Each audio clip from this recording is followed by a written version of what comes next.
At some point in the last century, I was a graduate student at Georgetown University. And I recall very well the day that our department chair corralled me and informed me that I was going to be Jan Karski's teaching assistant. I was worried. I didn't know Professor Karski very well.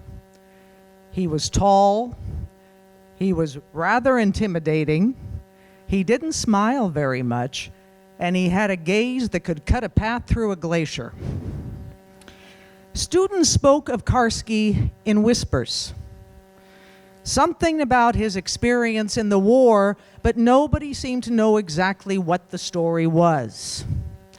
After all, many decades had passed since the end of the war. We just knew that Karski was an icon at Georgetown, and he'd been around as long as anybody could remember. There was an aura of myth around Karski, but nobody was precisely sure what the myth was.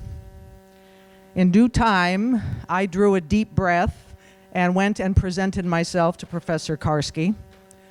And within 15 minutes, I was completely charmed and laughing a lot. And I came to realize that this was a very common effect. If you knew Jan Karski, you couldn't help but like him. He had a wonderful sense of humor. He enjoyed performing in the classroom. He told a lot of jokes, some of them good. And he did some very bad but very entertaining impressions of many world leaders. There came a day in the Intro to Comparative Government course that I will never forget. Something was going on between the Israelis and the Palestinians, something always is. And a student asked Karski how the United States could continue to support Israel and give it enormous amounts of aid when they were treating the Palestinians so poorly. And there was a very long pause. You could hear a pin drop. You could hear a pin drop for the next hour. A change came over Karski. It was a physical change. I remember I just froze and wondered what is coming. And that was when he began to tell us what he had done during the war, what he had seen during the war. He had never told that story at Georgetown before. And I guarantee you that no one who was in that classroom on that day will ever forget what they heard. Whether you agreed with his position or not, everyone knew that they were hearing nothing less than a remarkable story. Ultimately, Karski very reluctantly decided that this story needed to be told. It couldn't be forgotten. It couldn't be lost. His story was immortalized in Claude Lanzmann's Shoah, and he dedicated the latter part of his life to traveling around the world, telling as many audiences as possible of what he had seen, what he had done.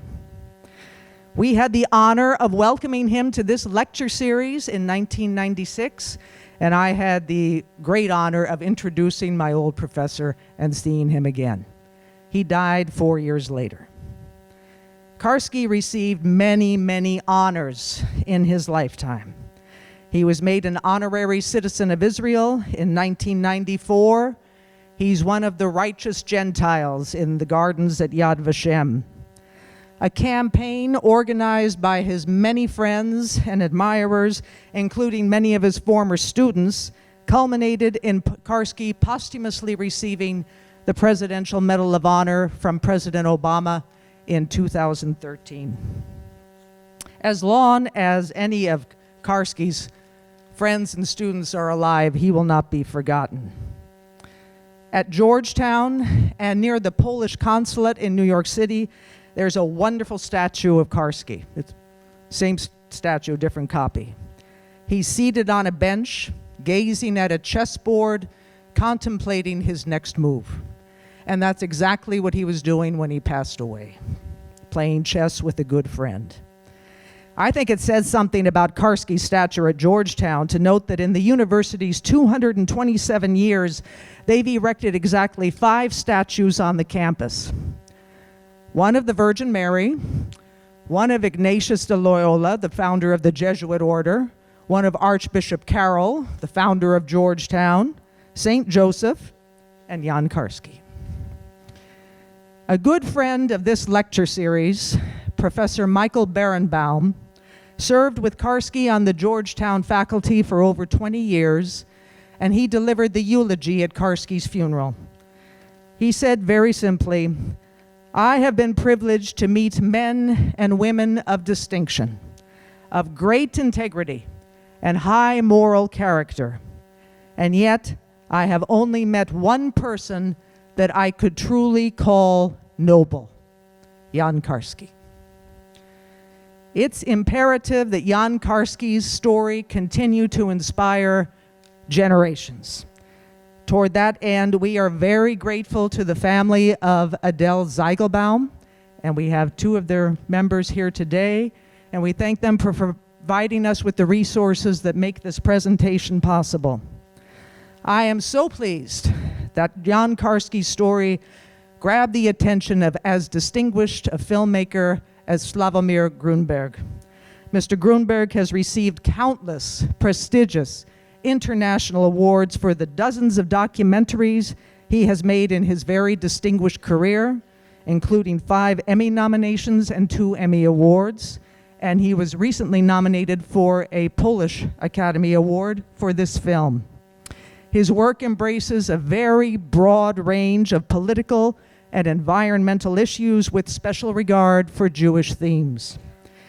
His latest work has received outstanding reviews at openings in Poland, Israel, New York City, Los Angeles, and most recently, Moscow. Here today to present his work, Karski and the Lords of Humanity, Slavomir Grunberg. Thank you very much. Thank you for the introduction. Wonderful. I'm so happy I could come here. I flew this morning. My plane was on the runway for 2 hours from Newark, and I was praying if I will make it, because it looked bad at one point. I thought we were going to move to another plane, and you know how that goes.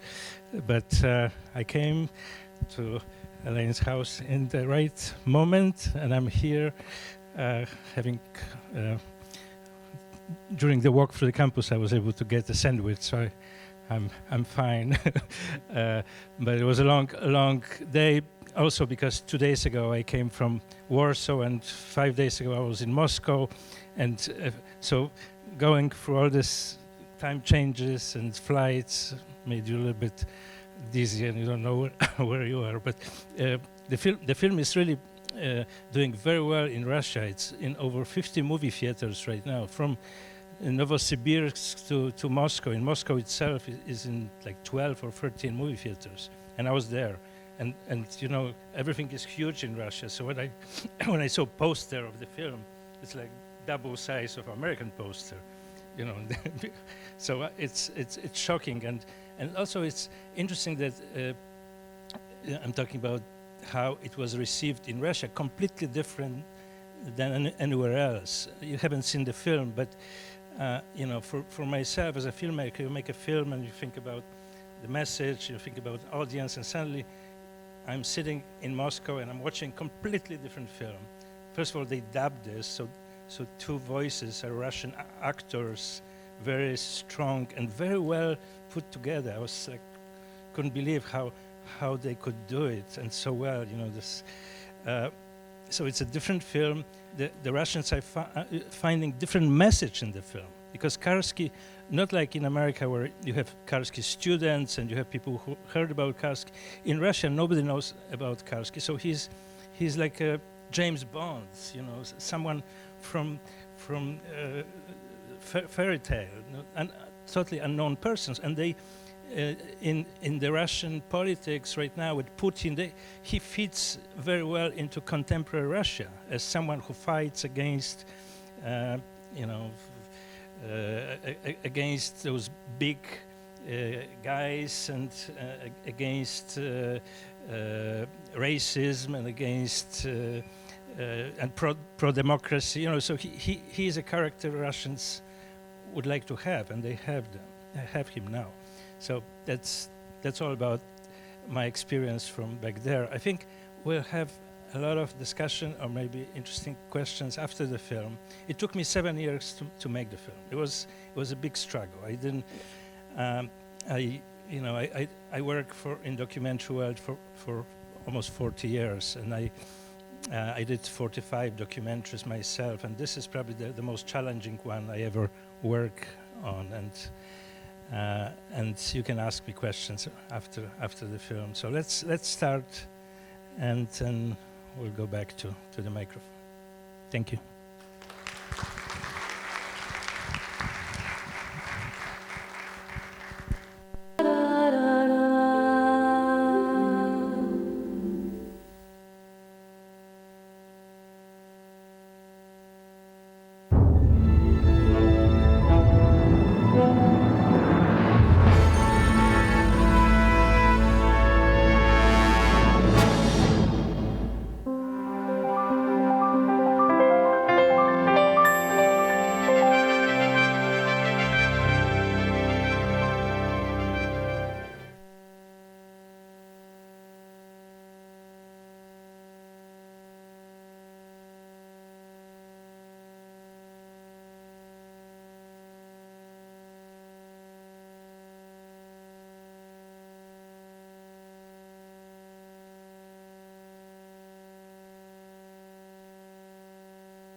In 35 years after the war,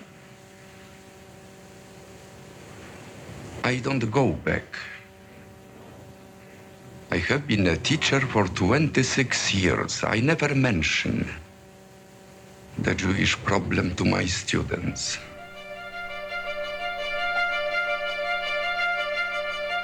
In 1987, Claude Lanzmann's 9.5-hour documentary Shoah premiered on public television in the U.S. When Karski showed up at Georgetown University the next morning, the students' reaction bewildered him. They greeted him with a standing ovation. Karski had kept his wartime activities an almost complete secret, and the film now revealed a hidden part of his identity.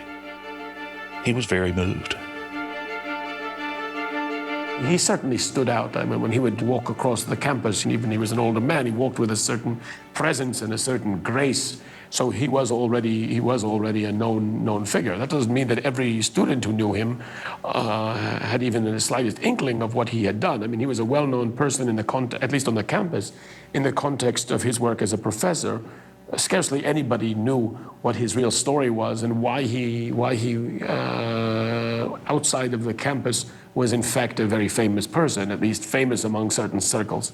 But that was not widely known at that time.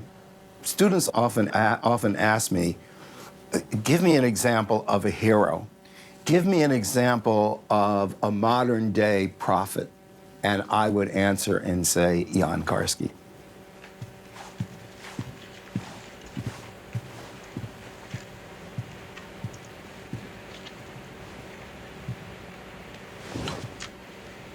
Now I go back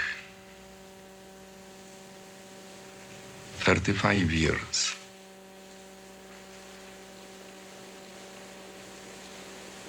No, I don't go back, you know. It's not true.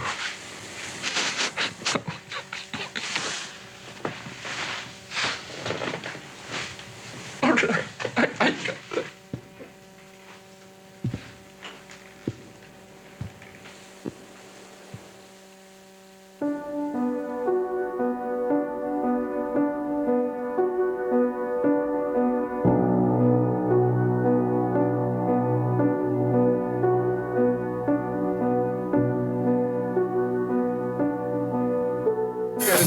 I need all the bride people in the bachelor party. Come on, bridesmaids. Come on, bridesmaids, get out. Come on and just to know what your love is about. Come on, bridesmaids. Let y'all out on the floor. If y'all love your girl, just... My interviews with Professor Karski took place at his high-rise apartment in Friendship Heights, just north of the D.C. line in Maryland.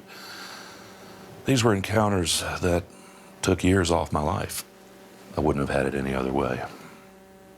I was born in Lodz in 1914 and attended my high school, which was called by the name of Marshal Pilsudski.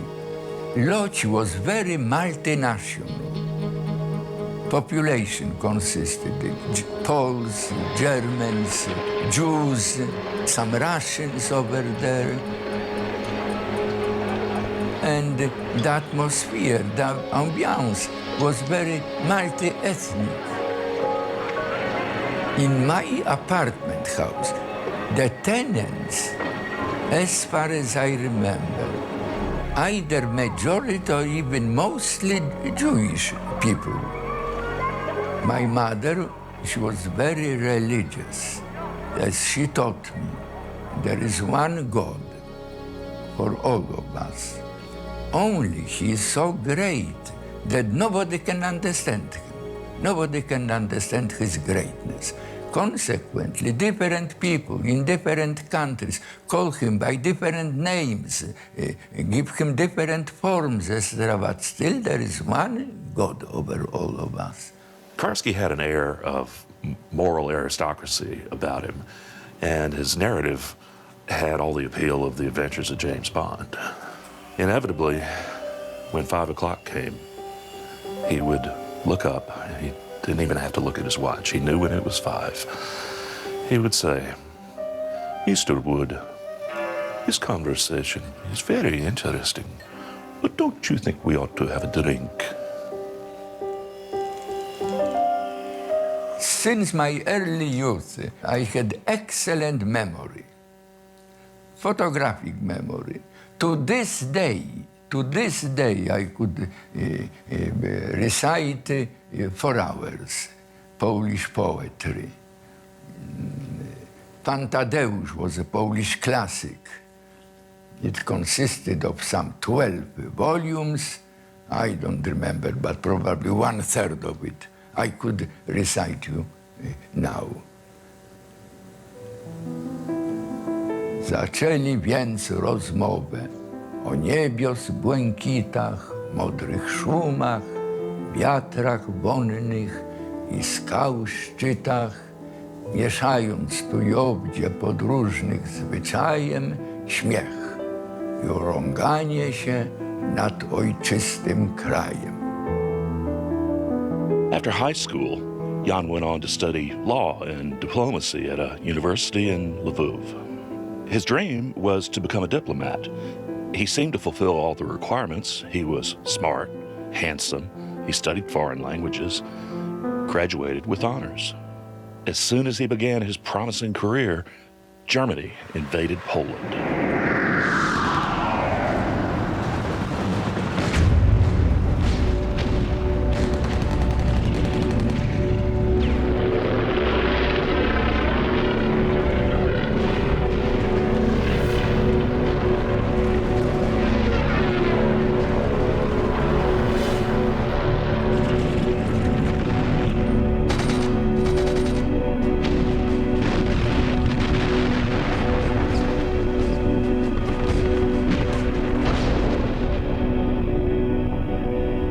Karski was captured by the Soviets when the Red Army joined the Germans in their aggression against Poland.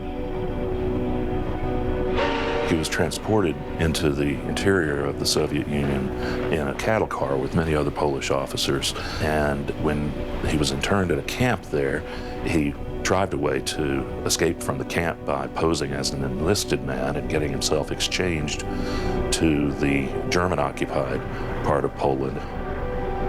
He would most certainly have been among the 20,000 or so Polish officers, intellectuals, leaders who were massacred at Katyn.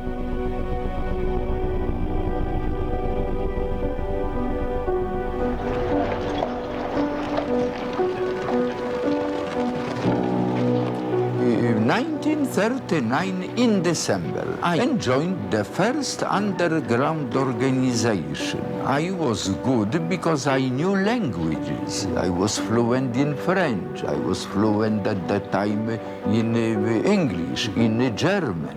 I knew Europe. I was a sportsman. So they sent me to France. The clandestine Central Committee of Independence Organizations sent Karski to Angers, where he was to communicate with the Polish government in exile. After a few days spent in Angers, Professor Kot told me to write a report exclusively about the fate of the Jews in Poland. Because he would like to use this material for some public statements by the government. At the time, Stanisław Kot was Minister of the Interior for the Polish government in exile. Well, so I described what I saw, what was the situation of the Jews. I also made observation that less educated Poles, they do show lack of sympathy for the suffering of the Jews.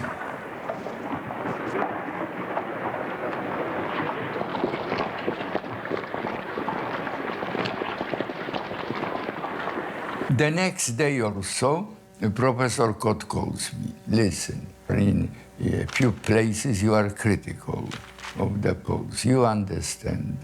It is not our job to criticize our own people. The Polish nation hates its mortal enemy. But this issue creates a sort of narrow bridge where the Germans and a significant part of the Polish society nevertheless do meet in agreement. Of course, this bridge is just as narrow as the Germans' ambitions are grand to strengthen it and give it foundation. I want to make your report available to the press, to mass media. We will make some changes. Do you agree? May I write that pages, as far as I remember, 6, 9, 10 have double text. She says, oh yes, you can do it. And when, long after the war, I found this document. Oh yes, it is my writing on the first page. Attention, pages so-and-so have a double text. My text and then corrected text.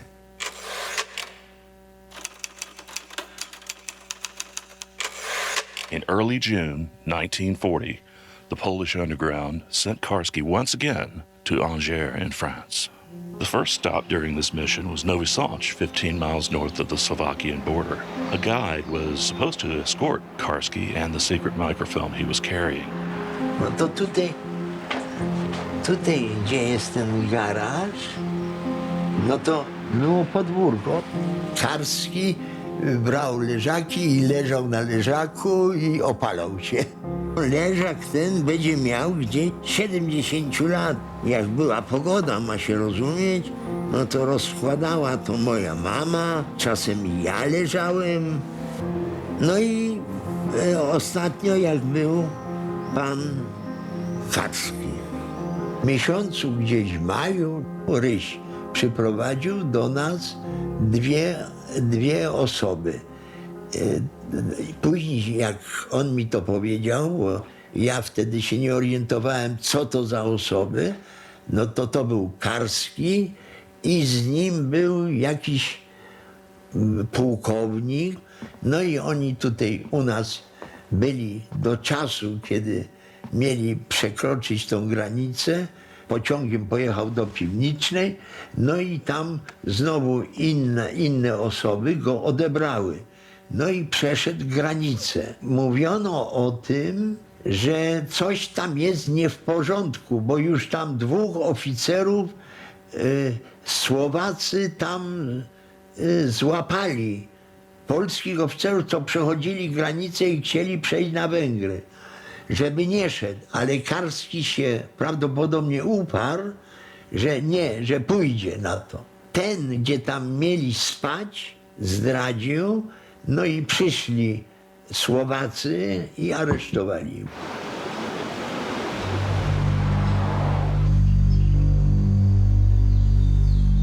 This mission was not successful. I was arrested by Gestapo in Prešov, in Slovakia. One of the leaders in Krakow gave me on his own responsibility. He was not supposed to do it. A microfilm. Well, they found this microfilm at the last moment when they arrested me in a hut of some Slovak peasant. I dropped it into a barrel of water whatsoever because it was undeveloped, so it was supposed to be destroyed. But the last 4, I know, squares were not destroyed. So, of course, Gestapo, SS men who later interrogated me could prove you are a spy. They beat me, they broke my ribs, they knocked out my teeth, they broke my jaw, they almost knocked out my eye.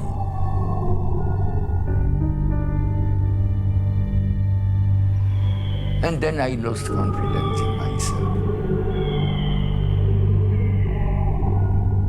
I knew everything. I knew every leader. I knew addresses. I lost confidence in myself. And in one of my shoes, I have the regular gillette.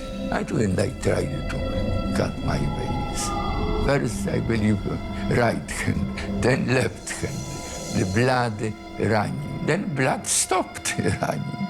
So I was making this. Blood started to run, and I fainted.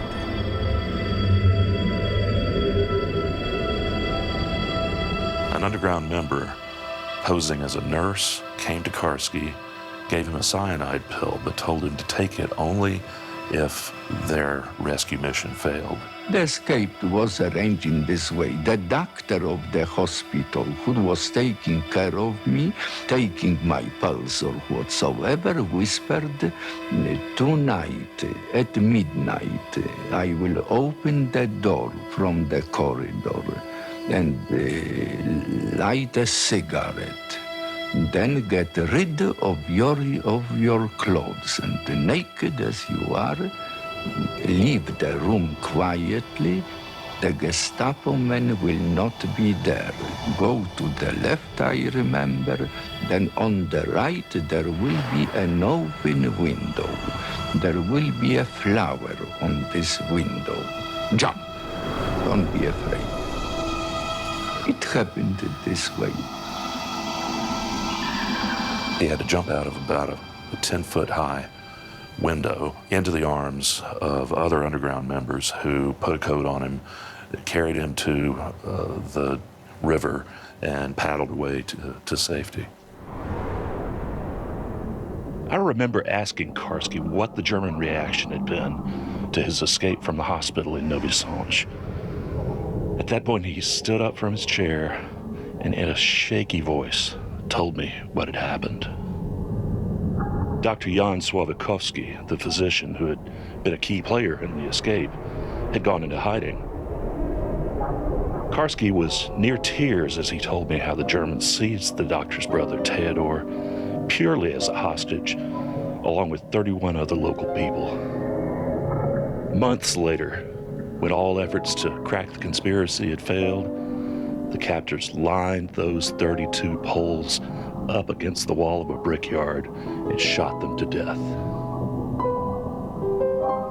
Jana Karskiego poznałem w okupowanej Warszawie, w moim mieszkaniu na Żoliborzu, gdzie przyszedł do mnie, bo nie miałem lokalu konspiracyjnego, i w 4 oczy, w godzinach, kiedy mieszkanie było puste, bo rodzina była w pracy, ja byłem sam, otworzyłem mu drzwi i odbyłem z nim rozmowę. Ten człowiek, którego imienia i nazwiska nie znałem, w ciągu następnych 2 miesięcy wyjechał do Londynu i zabrał ze sobą wiedzę o okupacji i dokumentację tych potwornych zbrodni infernalnych, których dopuszcza się okupant niemiecki.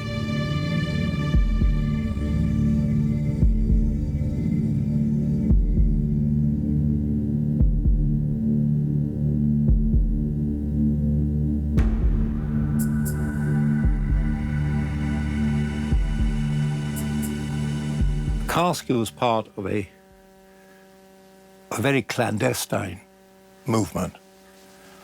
He was working for the underground, for the Polish underground. He was very strictly incognito.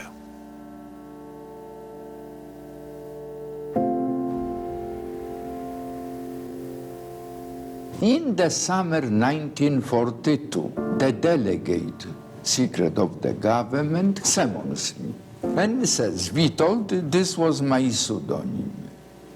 The leaders, political leaders, and I myself, we would like to send you to London this time.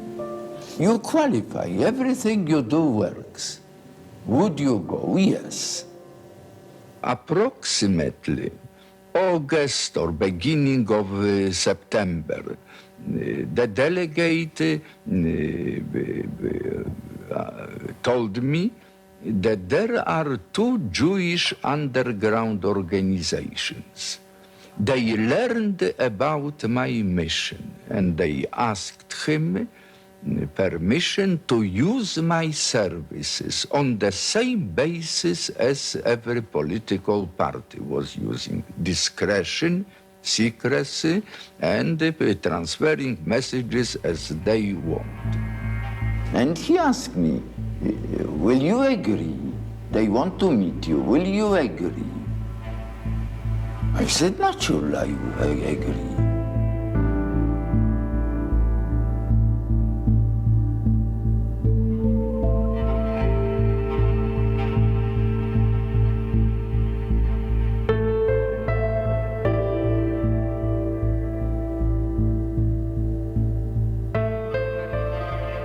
I met those two Jewish leaders twice in some outskirts of Warsaw. A regular, solid house, partly already demolished by bombs, I don't know how. I remember no heat, it was cold.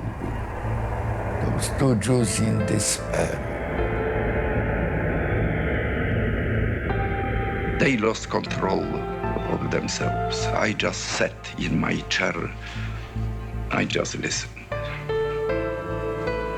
I did not even react. I didn't ask them questions. I was just listening. And then was my mission to impress upon all people whom I am going to see that the Jewish situation is unprecedented in history. Egyptian pharaohs did not do it. Babylonians did not do it. Now, for the first time in history, actually, they came to the conclusion, unless the Allies take some unprecedented steps, regardless of the outcome of the war, the Jews will be totally exterminated. And they cannot accept it. Then they gave me messages, various messages, to the Allied governments as such. I was to see as many government officials as I could, of course. Then to the Polish government, then to the President of the Polish Republic, then to the international Jewish leaders, and to individual political leaders, leading intellectuals. Let them make official declaration, public declaration, that if the German nation does not offer evidence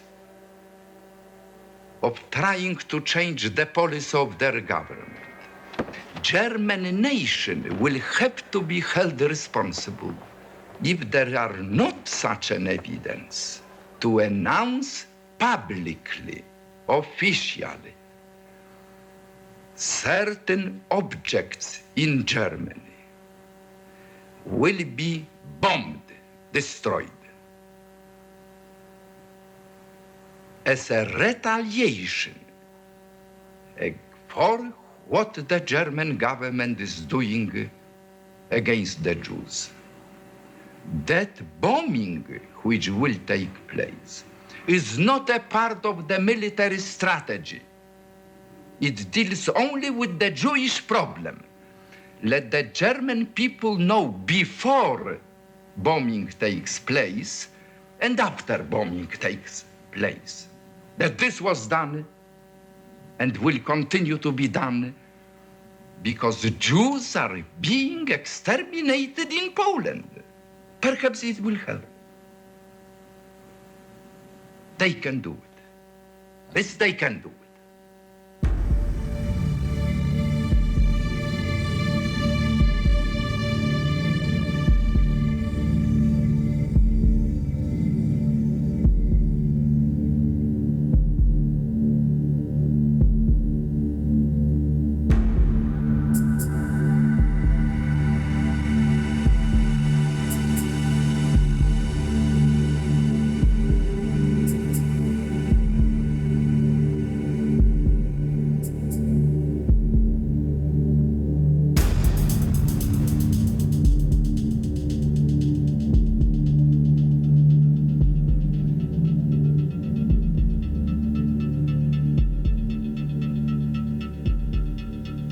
When Karski was at his university, he saw Jewish students being tormented by bullies on campus. He had a friend who physically went to the defense of a Jewish student one time and got himself beat up. Karski later in life said, "I was not going to be brave about that. Someone might beat me up and then I would not be handsome and would never become an ambassador." It actually, I think it ate at him a little bit that he himself didn't stand up for the rights of others when he had the opportunity to, and when he knew that standing up would have been the right thing to do. Later, when he had a chance to do the right thing, he did. The initiative came from the Bund leader, Feiner. He told me, Witold, this was my pseudonym. I know the English. I visited England. When you describe them, what is happening to the Jews, they will not believe you, probably. What would help our cause if you, with your own eyes, see the situation in the Warsaw Ghetto? Warsaw Ghetto, it was a large area. Initially, there were some 450,000 people encircled by a wall. But in certain places, there were apartment houses, and they formed a part of the wall. Apparently, in some of those houses, the Jews would build tunnels through the basement, so they could enter the ghetto from the inside. My role, as they told me, was just to walk and observe and remember and repeat in London. Bad odor, children, dirty, lying. Never in my life I imagined that I would see what I saw in the Warsaw Ghetto in September or October 1942. Out of 450,000 Jews, at that time, only some 70,000 were left.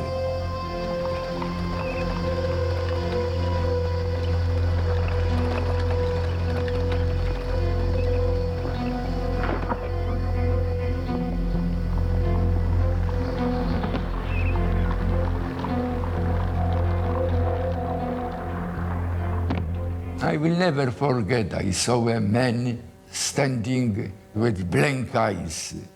No word. I asked the guide, what is he doing? The guide whispers, he's just dying. He's just dying. I remember degradation, starvation, and death.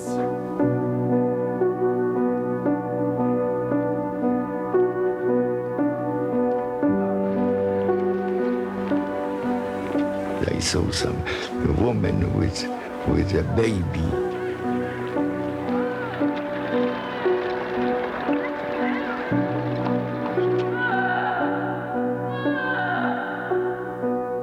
Dead bodies lying on the street. We were walking the streets, my guide, from time to time. Look at this, remember. For this he took me to the ghetto, remember. And I did remember.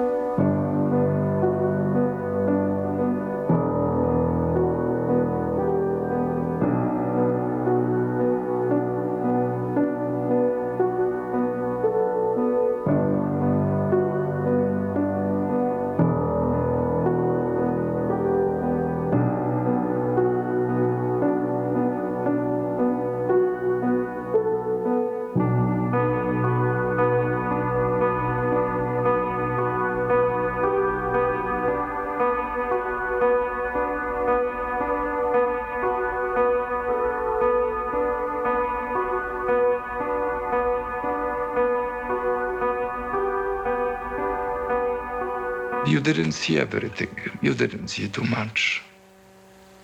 Would you like to go again? I will go with you.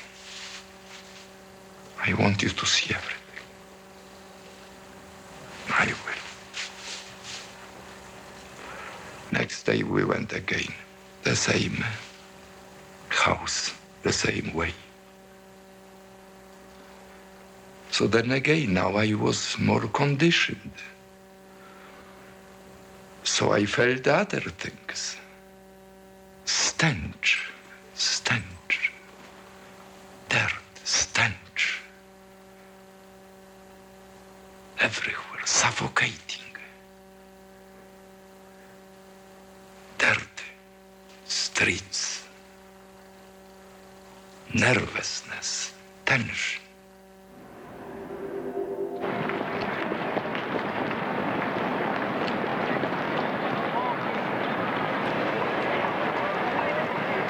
At a certain point, the Jews started to run away.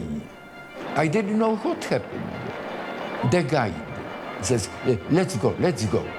We entered some house, knocked at the door, opened the door. We are Jews. He goes with me to the window. And then I saw horrible thing. Two boys, Hitlerjugend, laughing, joyfully walking. At a certain point, one of the boys takes a gun from his pocket and shoots. Some window glass broken, some voice,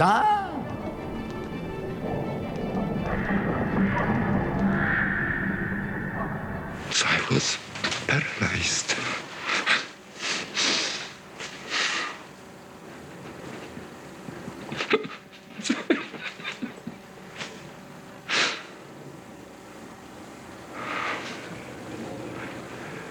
Then a Jewish woman, probably she recognized me, I don't know that I'm not a Jew. She embraced me, go, it doesn't do you any good, go. So we left the house. Then we left the ghetto.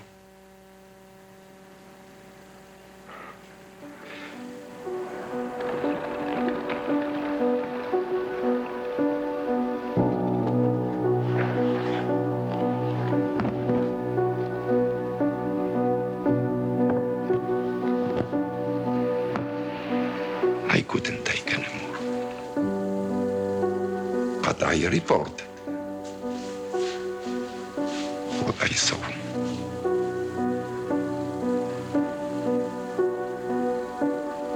Yes, it was not a well-being. was not a part of humanity. I was not part of it. I did not belong there. I never saw such things. Nobody wrote about this kind of reality. I never saw any theater. I never saw any movie.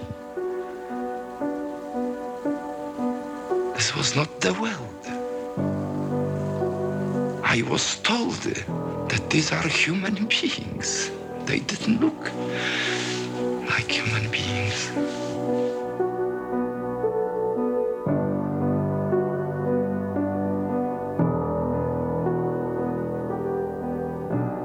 After I agreed to see the ghetto, well, we told you could do more for us.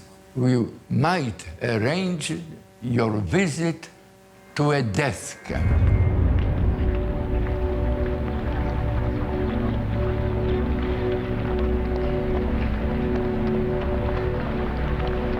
He made this extraordinary journey to Izbica Lubelska, which was an appalling place. I'd been to it myself, and even in peacetime, post-war Poland, it reeks of horror.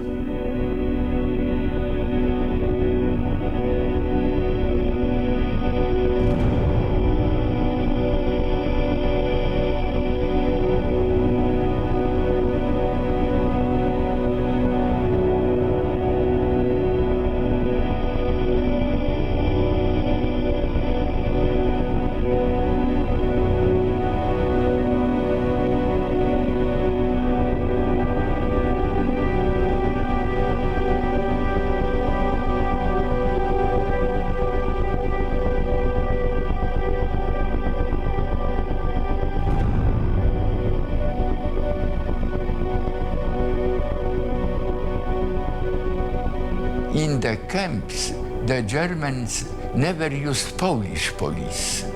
They were using either, of course, Germans or Ukrainians, Latvians, those who do not have contacts with the local population. The camps were, after all, a secret.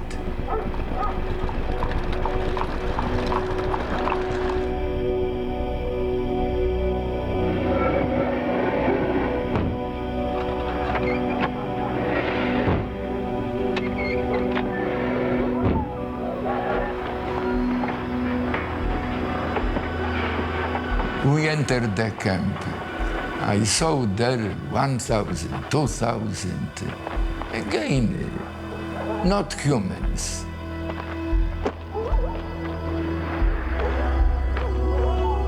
Old, young, rabbis, children, again, odor. Some were standing, some were lying. The Germans shooting, some to frighten them. The train, there was not enough room, so they were pushing the Jews. The mother did not want to give the child. The men would take the child by force, putting this over the head, you know, like a piece of meat. I was either shouting or making some gestures. And then he scolded me. You exposed me to danger, some crazy behavior. Never again in my life I saw this kind of a scene. As soon as I left the camp, I started to vomit. I vomited with blood.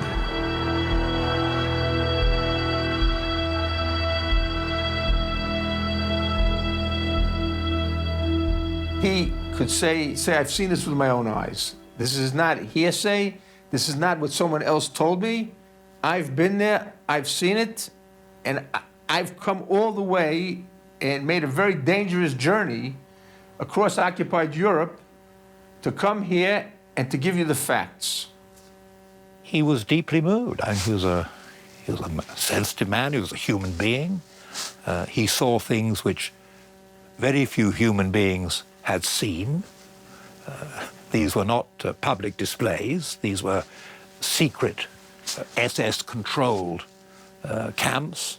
He was entrusted with a certain mission, and he carried out that mission. But there's no doubt that as an eyewitness to the things that he saw, he very much took it to his heart, and he was deeply affected by it. And you might even say that he was actually haunted by it, and he was probably haunted by it till the end of his days. Well, then comes my trip to London. A few days before my departure, Makowiecki calls me, and he hands me a regular house key. Major Jerzy Makowiecki was one of the head officers of the Bureau of Information and Propaganda of the Polish underground state. And explains, listen, this is important. Inside this key is welded a microfilm, which gives the most precise information of what is happening to the Jews in Poland. Your task will be keep this key in your pocket with some other keys. If there is a danger, just throw it. Nobody will recognize. It was done very beautifully that inside there is a microfilm. Do your best that it will reach London. My contact was Aleksander Kawałkowski. I told Kawałkowski that he is responsible to smuggle me to London. He has no possibility to smuggle me to London. But the key, oh yes, immediately. As a result, when I arrived in London, some probably 3 weeks later, the key already was open, deciphered, report already prepared on the basis of this material. And this report became so famous.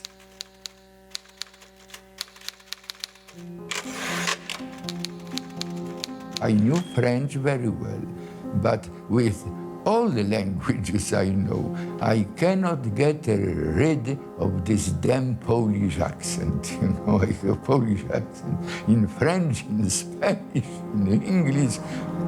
I approached a dentist in whom I had confidence and told him, don't ask me any questions extra. Could you arrange that for a few days, painlessly as much as possible, my face would be swollen, that I can allegedly suffer from a toothache. He gave me injections, and after a few hours I was swollen, simulating toothache.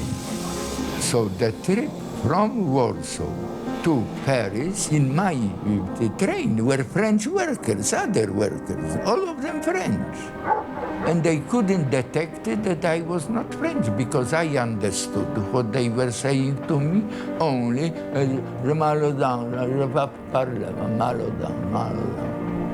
avoiding conversation, you know, hiding my Polish accent. With this, I arrived in Paris. Karski carried both written reports and those searing memories to London as he traveled right through occupied Europe in the fall of 1942.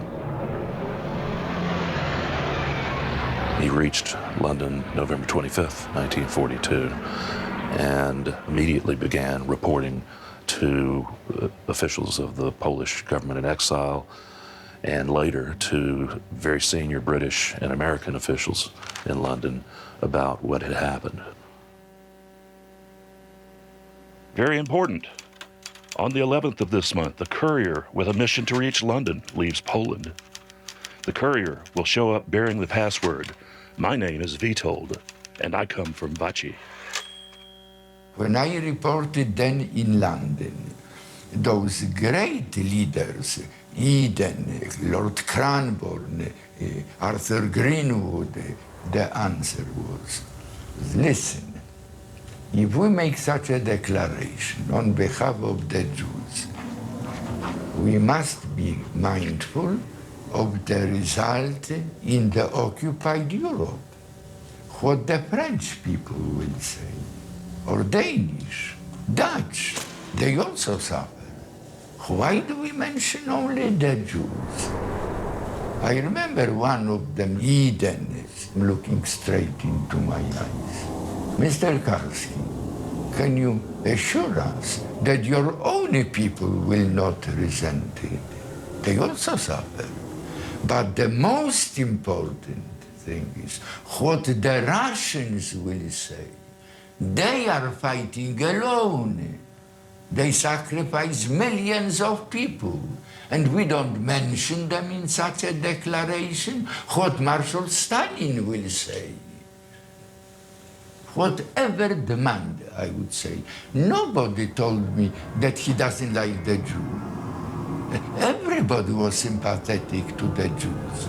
Only if they argued, they would present arguments, and I don't want to lie, I am an old man now. Arguments which at that time, in some respects, seemed to me rational. It cannot be done. Our evening conversations often served as an antidote to the horrors and the disappointments I had made him revisit during the day's interviews. I watched the man torment bartenders around the world, from San Francisco to Berlin, as he would order his Manhattan. It would be placed before him. He would take 3 sips, and then he would motion the bartender or the waiter to come back over with a craggy finger. "Excuse me, is this a Manhattan?" "Oh, yes, sir." "Does it have Cinzano?" "Yes, sir." "Well, could you put some more bourbon in it?" So he would get it topped up. And this was standard practice. Every hour with Karski was happy hour.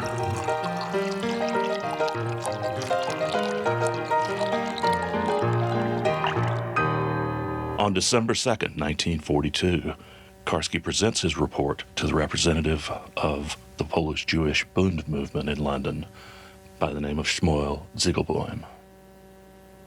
It was a painful meeting. He was rather unfriendly from the first moment. His first question was, "You are not a Jew?" He said, "I am not a Jew." "So what you want to tell me? Why did they send you here?" So then I, so to say, gave it to him. "We know that they think that they are doing everything they can. They can do more. We are dying here. Let them go to the Allied offices. Let them ask for immediate help. And unless they get satisfactory action, let them stand on the streets, in the open, refuse water, refuse food. Let them die publicly. Perhaps it will shake the conscience of the world. Let them do it." I told Ziegelboim this, and I will never forget. He jumped from his chair, running from one wall to another in the street. "Madness, madness. Do you think they will let me die? They will send 2 policemen and will send me to a psychiatric unit. Like a crazy man. They will not let me die in this way. The world is mad, mad, mad. Run in this room." Finished. He was out of control. Then I learned the 13th of May, 1943, he turned on gas in his little apartment and died the death the same way his people were dying in Europe.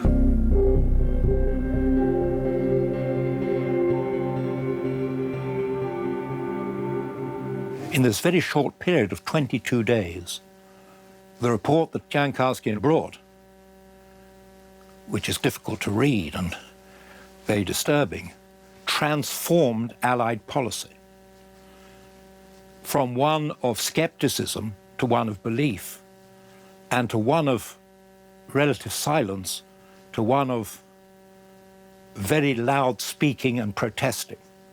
Churchill was determined that this declaration would get the maximum publicity, and so it was announced in the Parliament on the 17th of December. A remarkable demonstration took place, unique in the annals of British Parliament. A member of Parliament got up and said, "I want to ask the House to stand in silence in recognition of these terrible atrocities." And for the only time in its history, the 600 or so members of the House of Commons got up and there was a 2-minute silence. That had never happened before, and it has never happened since. On January 8th, 1943, the Polish government in exile's foreign minister, Count Edward Raczynski, used Karski's report as the basis for one of the earliest and most complete accounts of the mass murder of the Jews of Europe. A publication entitled The Mass Extermination of Jews in German-occupied Poland. Imagine entire population of large cities all taken out and shot, exterminated in cold blood. On May 5th, 1943, a secret telegram from Poland's foreign ministry reached the embassy in the United States. Karski was to come to America and report on what was officially stated as the situation at home with regard to the occupant. I was only 10 or 11 or whatever years of age. My father at the time was Consul General of Poland in Canada, and Karski was on his way to Washington with a very special mission to inform the U.S. government and hopefully President Roosevelt personally of what was going on in Poland. So as a kid, I was just mesmerized. And what I remember from that conversation is very brief, other than my enormous kind of sense of admiration for this person, this heroic person from the underground over in Europe fighting the Nazis. Was Karski telling my father, who came from Eastern Poland himself, there are no more Jews in the towns in Eastern Poland. And I remember my father saying, "What do you mean, no more Jews? I mean, what do you mean by that?" He says, "Well, they're being killed." And my father was saying, "All of them?" And Karski was saying, "Yes, all of them. Men, women, and children, all of them are being killed." And I remembered this kind of stupefying amazement in my own mind as to what I was hearing.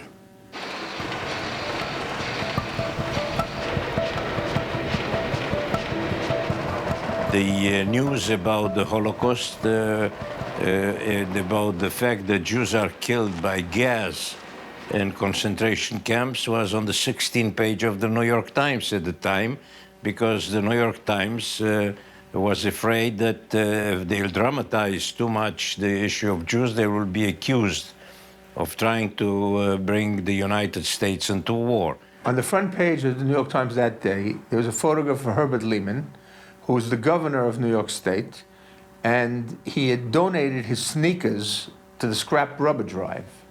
In other words, that's the main story.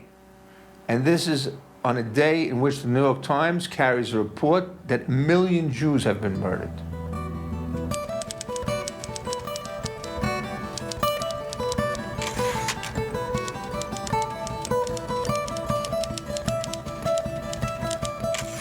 I met Frankfurter in this room here. Ambassador Cichanowski sitting on my left, Frankfurter in front of us. Just as Frankfurter, little man, frankly unimpressive. Only his eyes betrayed brilliance. Frankfurter. Young man, do you know that I am a Jew? Yes, sir. Mr. Ambassador told me. I tell him, Jewish leaders, ghetto. 15, 20 minutes passed, and I stop.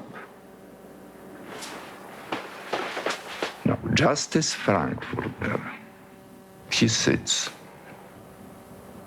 looks at me still at this moment, and tells me the following. Young man, I have been informed about your activities. I was told that you came out of hell.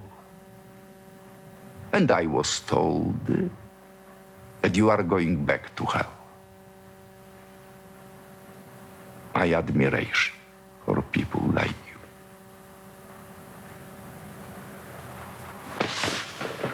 And now, young man, I am no longer young. I am judge of men.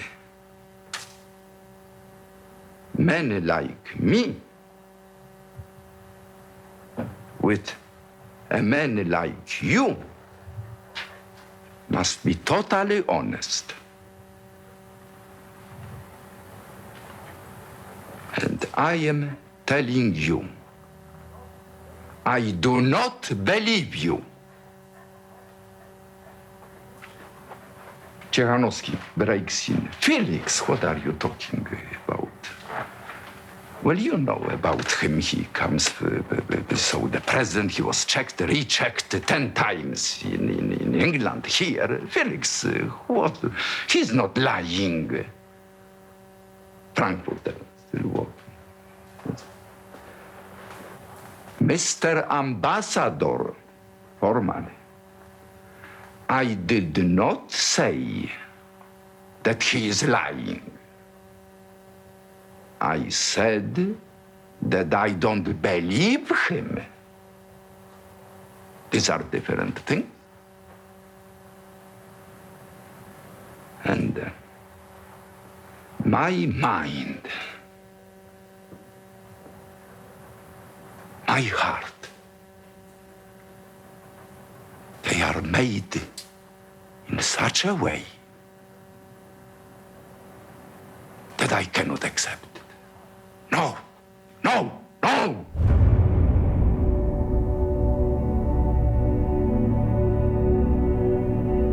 I think that was something that always weighed on Karski, that he had this enormous responsibility to convince. And he probably felt he failed. But I think what really failed was the inability of the leadership of the West of the time, the Anglo-Saxon leadership, to comprehend that this could be happening, and even more importantly, to think about how to prevent it from being continued. On December 19, 1942, the President of the Polish Republic, Władysław Raczkiewicz, wrote a dramatic letter to Pope Pius XII, begging him for a public defense of the murdered Poles and Jews. From the Embassy of Poland, we respectfully deliver to the knowledge of the Secretary of State of His Holiness the following information, which comes from an authorized source. The Germans are eliminating the entire Jewish population in Poland. The elderly, the infirm, women, and children are being transported, which proves that these deportations are not for labor, but rather it has been confirmed that the deportees are being killed in different ways at places specially designed for this. The Allies had begged the Pope to associate himself with the declaration, to join the declaration. And both Churchill and Roosevelt urged the Pope, sent the Pope Karski's report, and urged him to sign the declaration with them. And the Pope refused on the grounds that he did not have evidence that these things were, as Karski said. Initially, the State Department had refused to join in the declaration, or agreed only to do so if the word alleged was put in front of crimes, atrocities, the alleged crimes, the alleged atrocities. And it was Winston Churchill who persuaded Franklin Roosevelt that no, these aren't alleged crimes, these are real crimes. That the story Karski has brought us is a true story. When Cichanowski told me that the president summoned us to the White House, well, as you can imagine, I was impressed.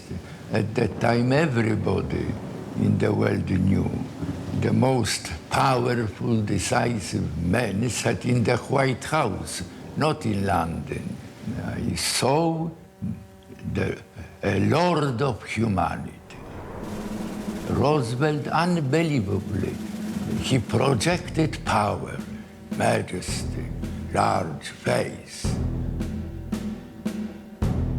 His gestures were gestures of lord of humanity, expressions, beautiful accent. Mostly he asked me questions, many questions, on jumping from point after point.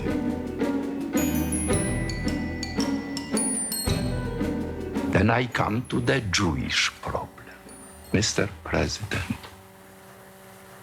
before having left Poland, I was charged with this mission by the most important Jewish leaders. The situation is horrible. Without the outside help, the Jews will perish in Poland. And I remember here every gesture, every word he said. You will tell your leaders that we shall win this war. The guilty ones will be punished for their crimes. Justice, freedom shall prevail. American people are friendly to your country. They will help after the war. You will tell your nation that they have a friend in this house. Do you know what question he asked me? Do I understand correctly, young man, that before the war, Poland was essentially an agricultural country? Yes, Mr. President, it was so. Well, now, what we understand in the Russian campaign, the Germans had to use tremendous amount of horses. Did they take those horses from Poland? Because with your agricultural economy, you need horses. Mr. President, yes.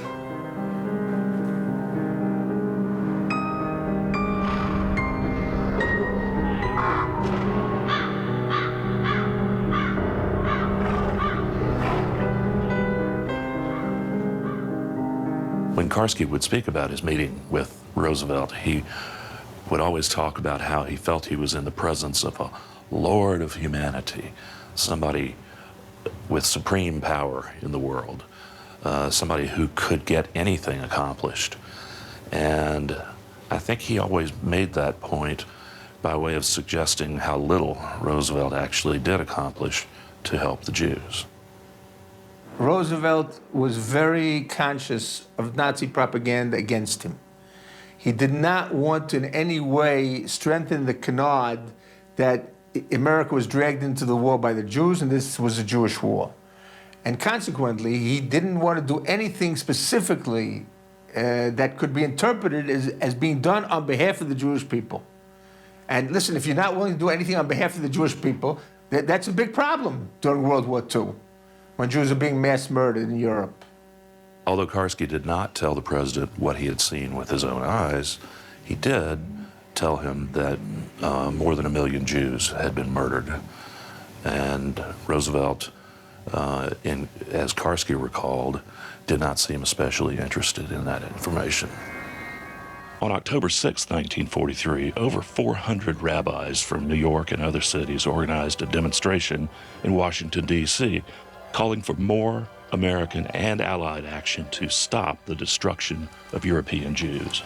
Vice President Henry Wallace reluctantly received the delegation. We pray and appeal to the Lord, blessed be He, that our most gracious President, Franklin Delano Roosevelt, consider and recognize this momentous hour of history and the responsibility which the divine presence has laid upon him, that he may save the remnant of the people of the book, the people of Israel. President Roosevelt, however, was successful in avoiding the rabbis. Shortly before the protest reached the White House, FDR left the building through a rear exit to attend an army ceremony, and then he left for a weekend in the country.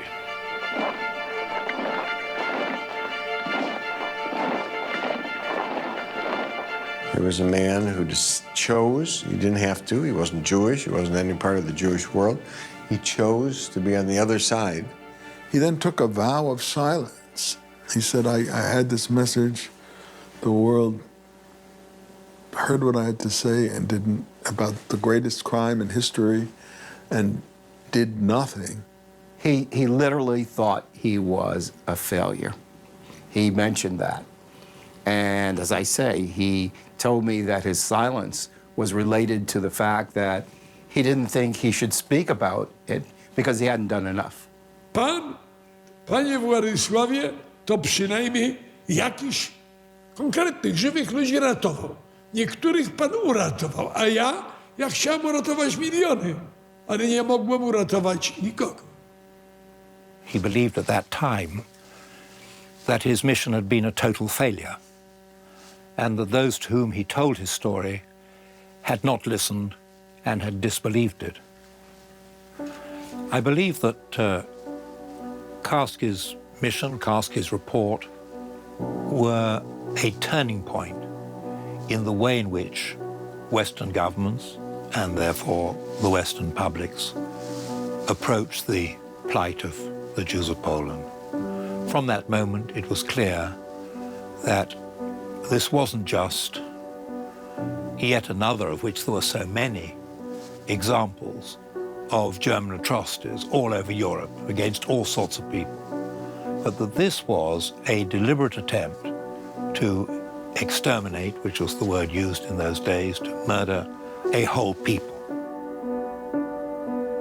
What we know today is that Karski's mission may have played an important role in the U.S. government's decision to establish the War Refugee Board, which would end up saving as many as 200,000 Jews, mainly from Hungary and Romania.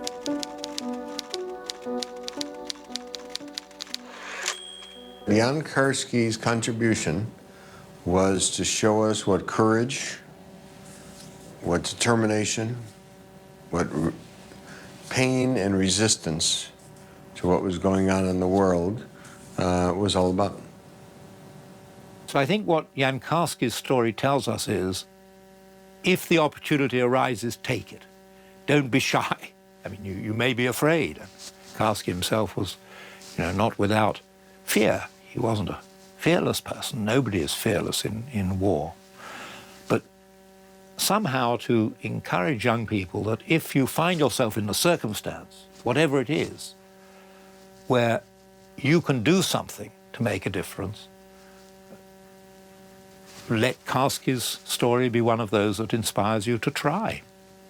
Yes, people, all of us probably, we have infinite power to do good. And we have infinite power to follow evil. We are all schizophrenic, as I see our nature. We have a choice. We can choose to be robbers, we can choose to be good people. Our Lord left us the choice. Many people chose evil.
Thank you very much. The credits are very long because we got funding through Kickstarter, which most of you probably heard already.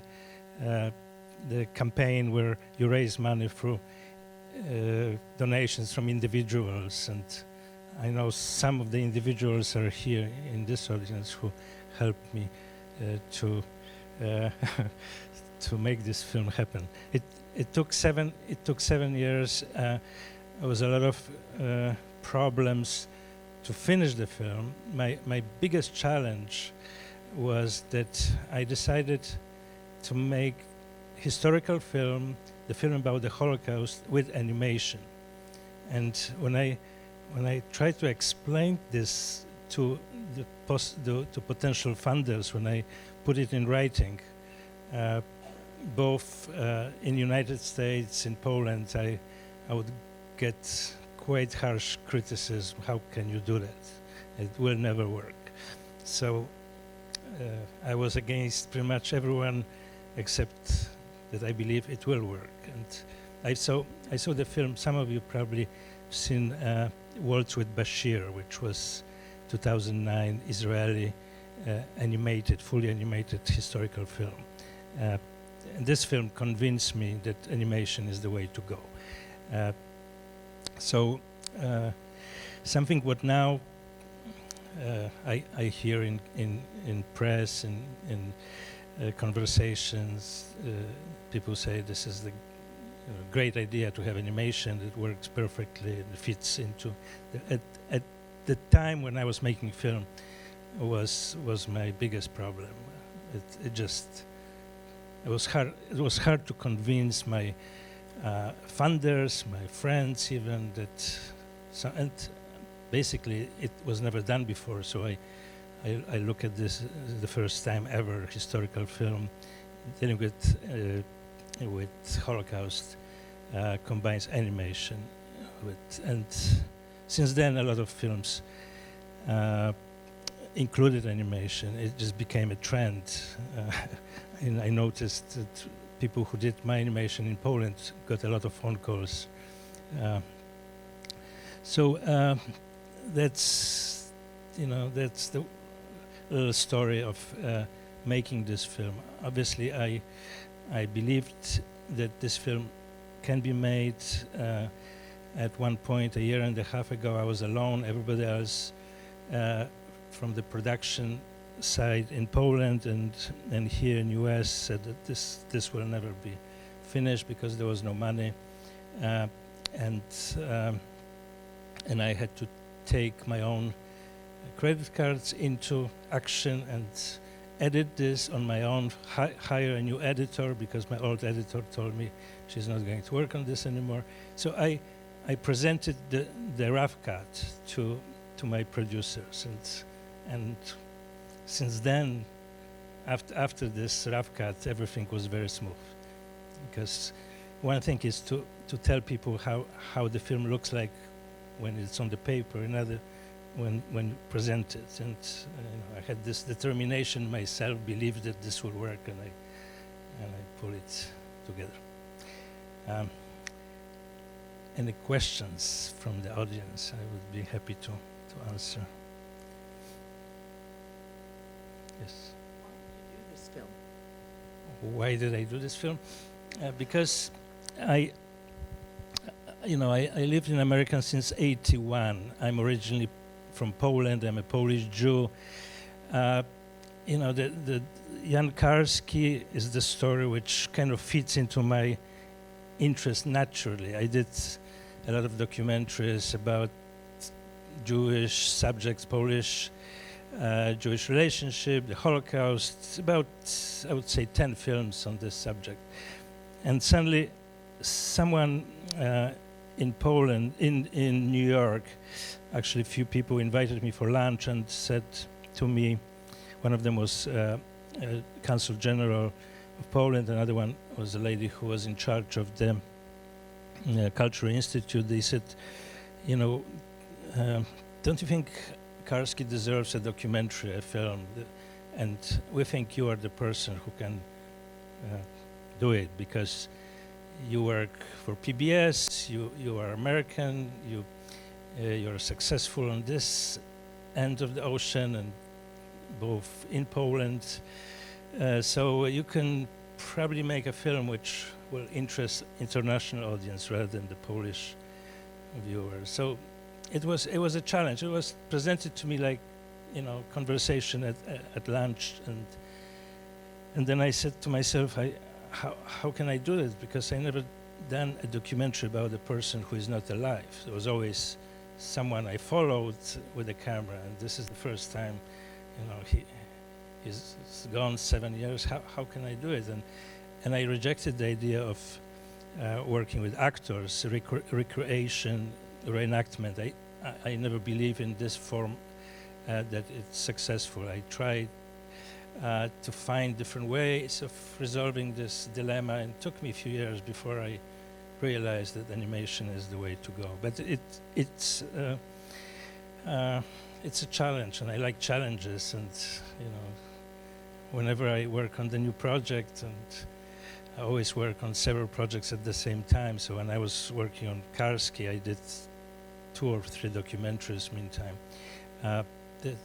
It's always looking for not just subjects but challenges, and I like to cross lines of stereotypical documentary format. Yes.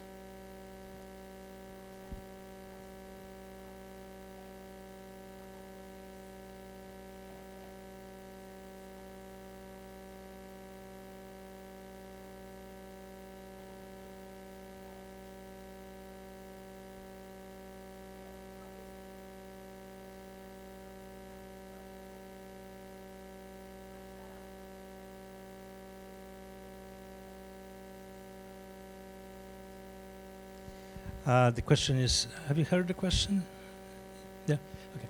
So, when I started working on this project, I also felt that the consensus is that he failed, that he tried, he was disappointed that this mission was never accomplished. And then I started to talk to historians, and Sir Martin Gilbert was one of them, and he said that he himself explained to Karski that his mission was not a failure, that as a result of his mission, many things happened. And also I learned from another source that this War Refugee Board, which was created by Roosevelt in January of 1944, was in an indirect way inspired by Karski's meetings with various people when he was in the United States. So,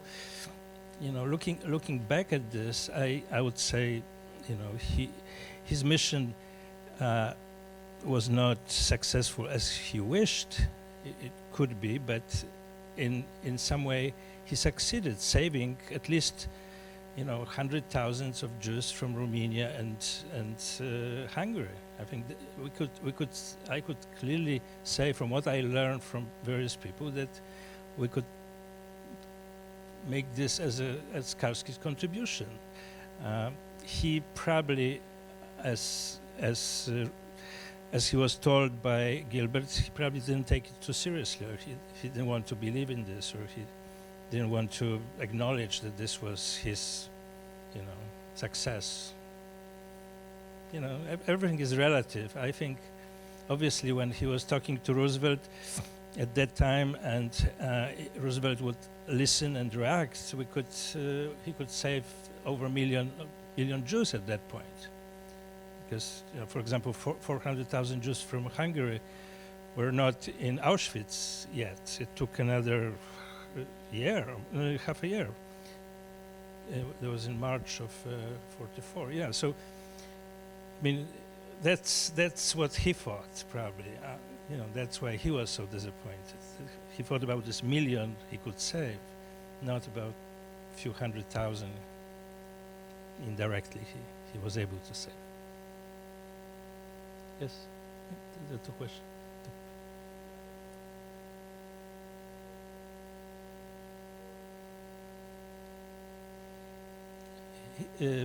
which material?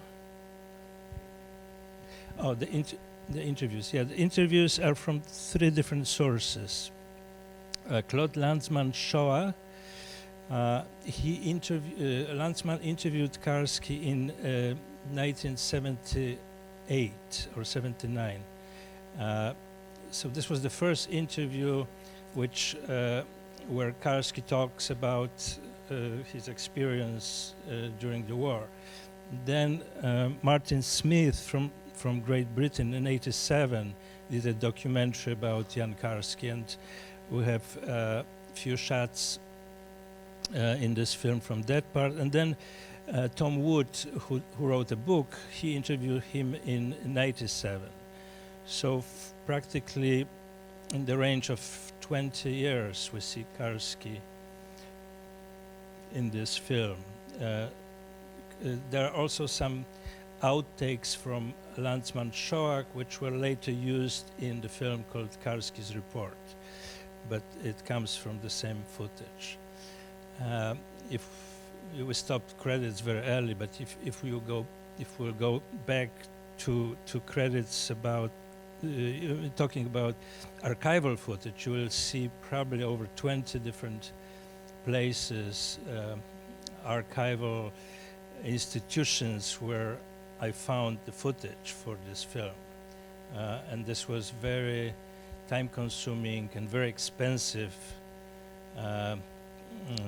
procedure, because the footage sometimes, like in one case, you could see in the early part of the film there was a color footage from Warsaw Ghetto.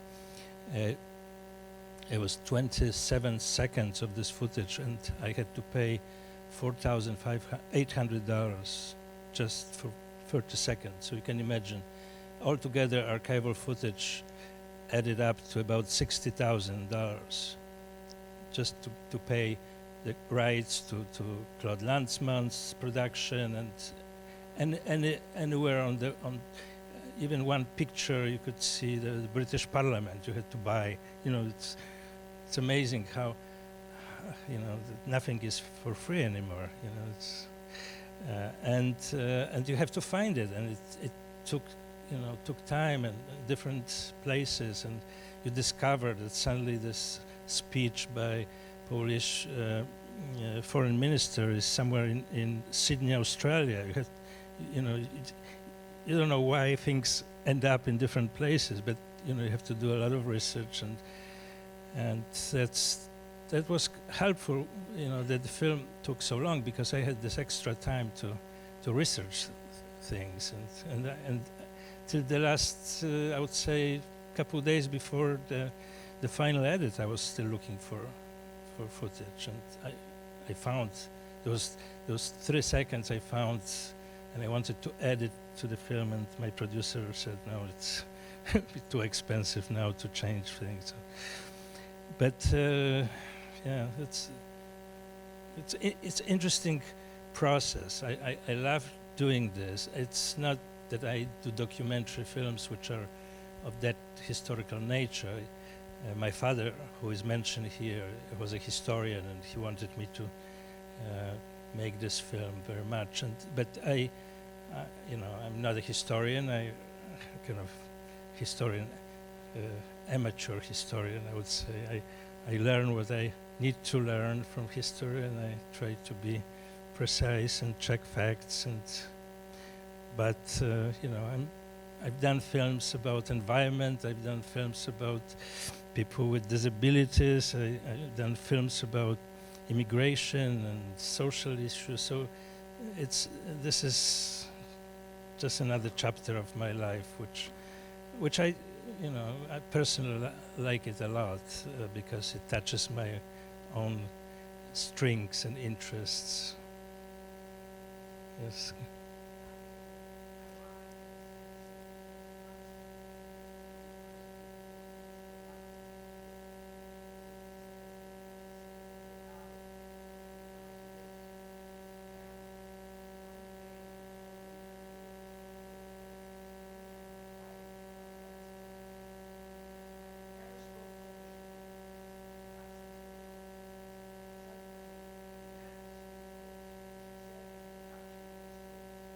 What? Mhm.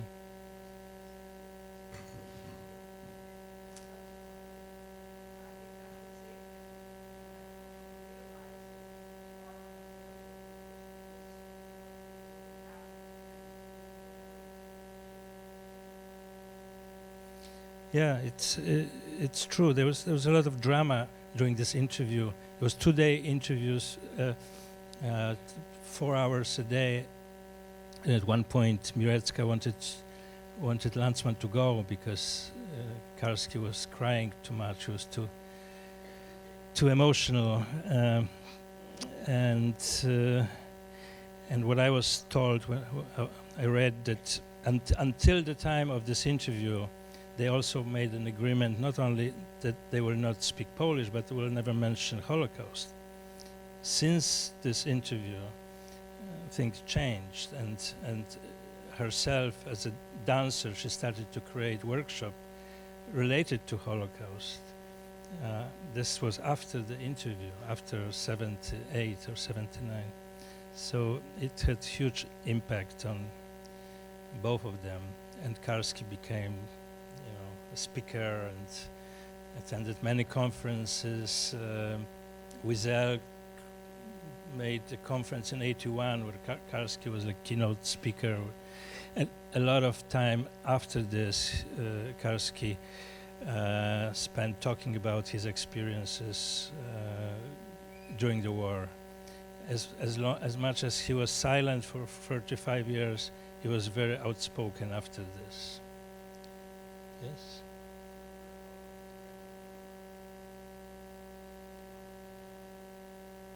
Thank you.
We haven't done this yet. I mean, this is the early stage of showing film in United States. So, it's everything has to have its own timeline, because if you show film on PBS on television, then your chances of showing this in the movie theater is much weaker. So we haven't approached PBS yet, but it will happen, I'm sure. And thank you for your comment. I think, and I heard this before, that the film is very contemporary. Before the film, I was talking about Russia and how contemporary it is over there. Differently in Poland, differently in the United States. Everybody finds its own niche and interest and associations and connections to what happens today in the world, especially with the refugee crisis, which is the biggest problem of today. So I see the reaction. I'm very happy that it's not just historical film, but it touches today, and it touches young people, and that's really, for me, if I hear the reaction of young people, that they find Karski as a role model or someone to follow, as this idealistic person, I would like to be like Jan Karski. This is, the best commentary I could hear, and this is why this film was made. Also, it was made to make sure that people don't forget about the Holocaust. This is my personal my personal, how you say, kind of fight with these Holocaust deniers, which you find everywhere, including Poland. Unfortunately, you have people who question things, question how horrified was this. So that's why I was editing this film, I didn't want to save any footage. I didn't want to censor myself or say, oh, this is too much or this is too graphic. I just wanted to make sure that it is as graphic as it was. Obviously, it was much worse. In reality, we could only use footage with Germans shot for the propaganda piece, and and some photographs also done by Germans. So it was my work as a working with an editor to put it together. Obviously, the intention of these images, which you see here from Warsaw Ghetto, was totally different. But that's what happens in documentary world. You take pieces from everywhere and try to glue it together and give a message. So it will be remembered. Yes. Go ahead.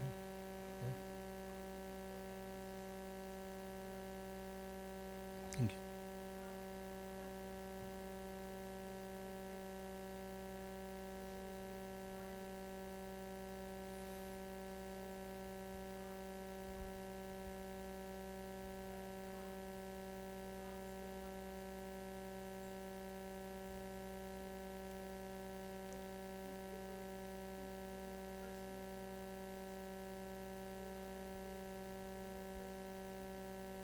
This one? Yeah, it was very personal. Yeah, of course. Of course. I mean, first of all, he's Polish. I'm partially Polish, Jewish. He was fighting for Jews. He was a kind of character I would like to see when I was 20 years old. I mean, it's a lot of connections, a lot of personal touches. I made a film about separation of church and state. The film is called A School Prayer, and this was 2000. And Jan Karski at that year established an award, which is called Jan Karski Award. And I was the first, and he selected my film in 2000. To give an award for the film which deals with, the award is called for filmmakers who have moral courage to deal with documentary subjects.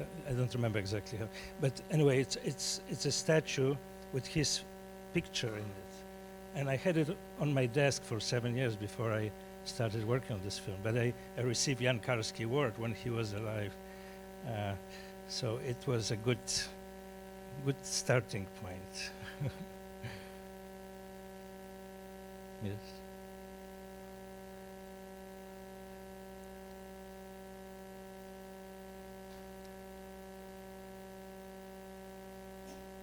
Yeah, he supposed, yeah, you remember right, because at that time when he talked to Frankfurter, he thought that he will be sent back to Poland. And then Polish authorities decided that he is too well known and he will be caught and arrested. So he didn't go back that year. He went back in 1945, I think, after the war, just for a short time. But yes?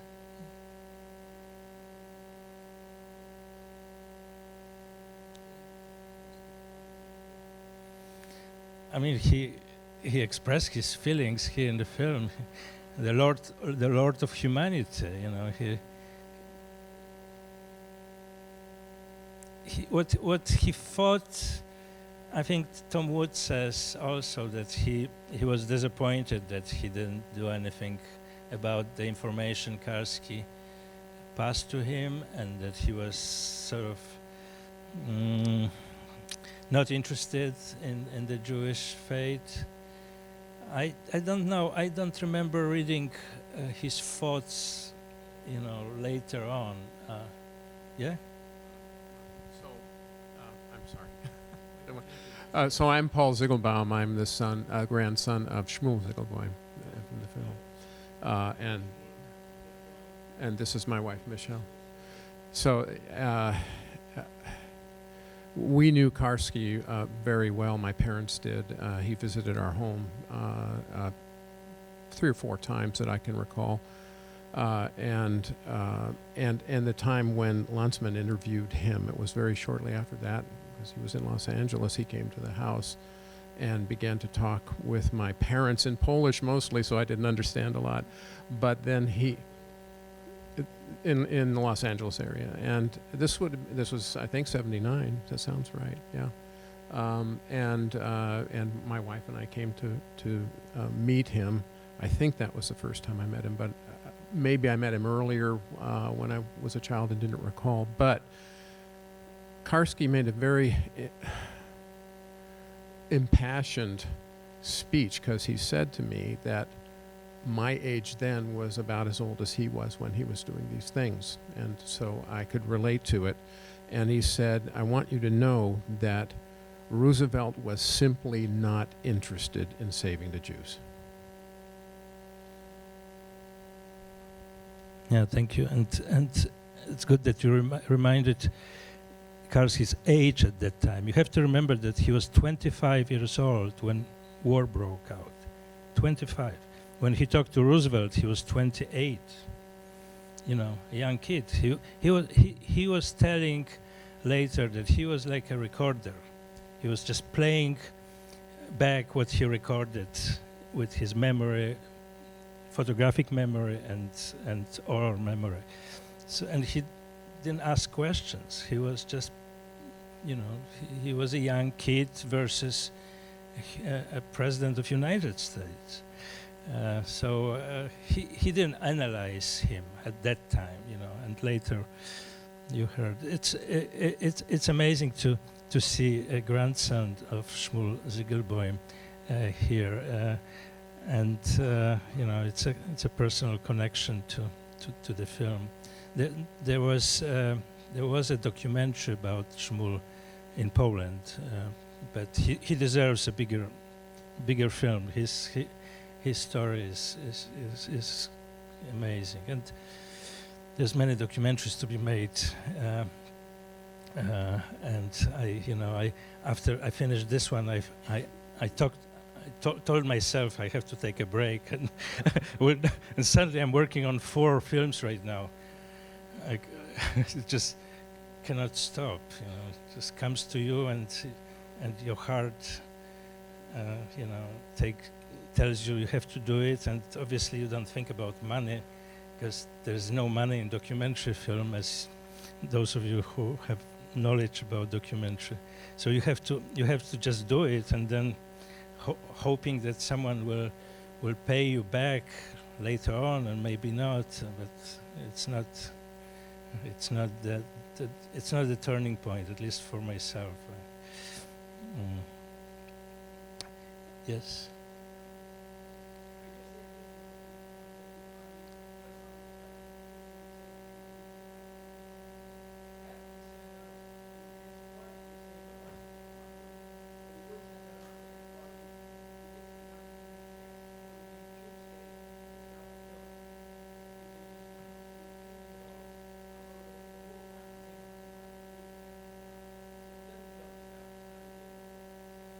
Yeah, there was many occasions. There were American planes flying over Auschwitz at that time. You know, when you think about it, you know, it's just bombing railroads, bombing transports. You know, just making some kind of even not necessarily stopping the whole operation, but scaring Germans. That would make a difference too. Yeah, go ahead.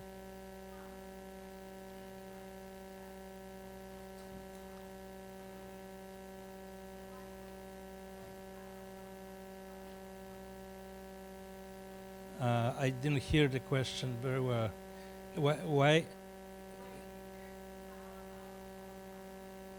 Why there is denial?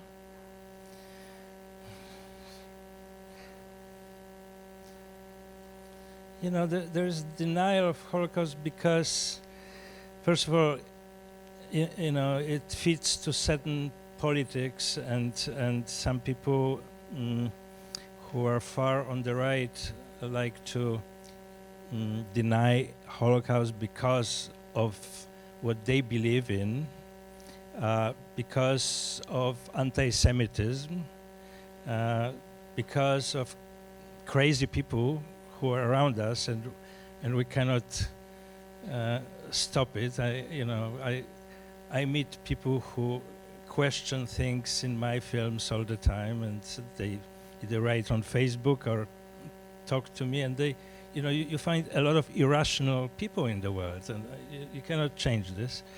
But the worst is when, you know, when those Holocaust deniers are writing books and trying to educate young people, and you find them not necessarily in Iran or you know, places like, Iran is the best example because they made a special deal about this, but you find them everywhere, in London, and in New York, and in Europe. So it's important, you know, because times we're 71 years after liberation of Auschwitz, and we have to remember that, you know, the next generation is not necessarily so interested in the past, and so bringing this back, reminding, is important. I felt when I was working on this film that this is important. Thank you. Thank you. Thank you.